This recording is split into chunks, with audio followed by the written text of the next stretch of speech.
बिस्मिल्लाहिर्रहमानिर्रहीम। अस्सलामु अलैकुम वरहमतुल्लाहि वबरकातुहू। दोस्तों, आज आप हजरात की सामने औरतों की नमाज के ताल्लुक से कुछ मसाइल पेश कर रहा हूँ। एक खातून है जिसने पूछा है कि मुफ्ती साहब, मेरी रीढ़ की हड्डी में शदीद दर्द रहता है और घुटनों में भी बहुत शदीद दर्द रहता है। मैं क़याम तो कर सकती हूँ लेकिन रुकू में नहीं जा सकती और रुकू से उठ के फिर सजदे में नहीं जा सकती, और अगर सजदे में चली भी गई तो फिर खड़ा नहीं होया जाएगा।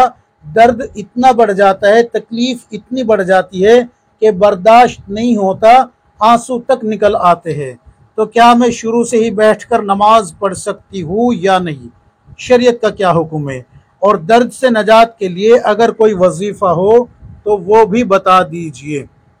तो देखिए, मैं आपको कुछ उसूली बात बताने जा रहा हूँ। अगर आपने उन बातों को समझ लिया, उन मसाइल को समझ लिया, तो फिर आपको ये मसला मुकम्मल तौर पे समझ में आ जाएगा।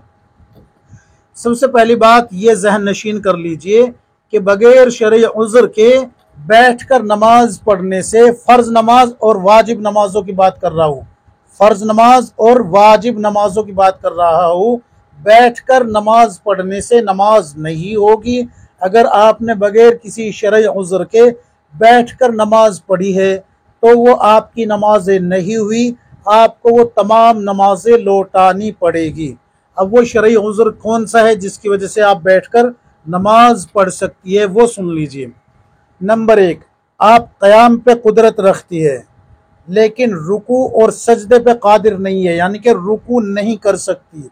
अगर आप रुकू करती है तो रीढ़ में दर्द होता है, तकलीफ होती है, घुटनों में दर्द होता है, जोड़ों में दर्द होता है, और वो दर्द इतना हो जाता है कि बर्दाश्त नहीं हो पाता, या फिर बर्दाश्त तो कर लिया लेकिन वो दर्द आगे जाके आपकी तकलीफ में, बीमारी में इजाफा कर देगा और आप बीमार ज़्यादा हो जाएगी, या बीमारी के ठीक होने में वक्त लगता हो। यानी कि डॉक्टर ने आपको कहा हो कि आपका दर्द 10 दिन में ठीक हो जाएगा, एक गालिब गुमान के मुताबिक डॉक्टर के उन्होंने 10 दिन में कहा है कि ठीक हो जाएगा, और आपकी बीमारी 10 दिन के बजाय 20 दिन में ठीक होती हो।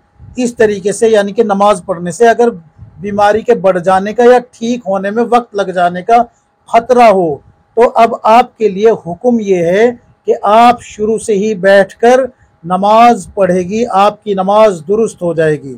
लेकिन अगर आप क़याम पे कादिर है, एक रुकू करके 2 सजदे कर लेती है, और फिर आप खड़ा होना चाहती है और खड़ा नहीं होया जाता, बल्कि शदीद तकलीफ होती है जिसकी वजह से आपकी आंखों से आंसू निकल आए, या फिर आवाज़ आने लगे, जैसे कि दर्द की वजह से कराहने की आवाज़ आती है, आह वगैरह, उफ वगैरह, इस तरीके की आवाज़ आती है, तो इससे चूँकि नमाज टूट जाती है। इसलिए अगर आप एक क़याम करके, एक रुकू करके, 2 सजदे करके अगर खड़ा नहीं हो सकती तो बाकी नमाज आपको बैठकर ही पढ़नी है, खड़ा होने की ज़रूरत नहीं है। लेकिन एक क़याम आपको करना ही पड़ेगा क्योंकि आप क़याम पे कादिर है और एक रुकू और 2 सजदे पे कुदरत रखती है। इसके बाद की जो बाकी नमाज है आप वो बैठ के पढ़ेगी। अगर आप 2 रकत पे कुदरत रखती है खड़ा होकर पढ़ने की तो 2 रकत पढ़ेगी, यानी कि जितनी रकात आप खड़े होके पढ़ सकती है उतनी रकात तो आप खड़े होके पढ़े, और जितनी आप फिर बैठ के पढ़ना चाहे, यानी कि दर्द जब बर्दाश्त से बाहर हो जाए तो फिर बाकी नमाजों में आप बैठ जाए, फिर बैठ के आप अपनी नमाजों को मुकम्मल कर लीजिए। दूसरी बात ये कि फ़र्ज़ और वाजिब नमाजों में ही क़याम फ़र्ज़ है, बाकी नवाफिल नमाजों में और सुन्नत नमाजों में क़याम फ़र्ज़ नहीं है। इसलिए आप नवाफिल और सुन्नत बैठकर ही पढ़ लीजिए, तकलीफ़ में अपने आप को मुब्तला ना कीजिए। अलबत्ता अगर फ़जर की सुन्नतें आप क़याम करने पे कादिर है, बैठ के पढ़ेगी, तो फ़जर की सुन्नतें आपकी अदा नहीं होगी, आपको क़याम करना होगा। जैसे कि मैंने बताया है कि जितनी देर आप क़याम कर सकती है और जितना क़याम पे आप कुदरत रखती है उतनी देर का क़याम आपके ऊपर फ़र्ज़ है। अगर आपने क़याम तर्क किया तो आपकी नमाज नहीं होगी।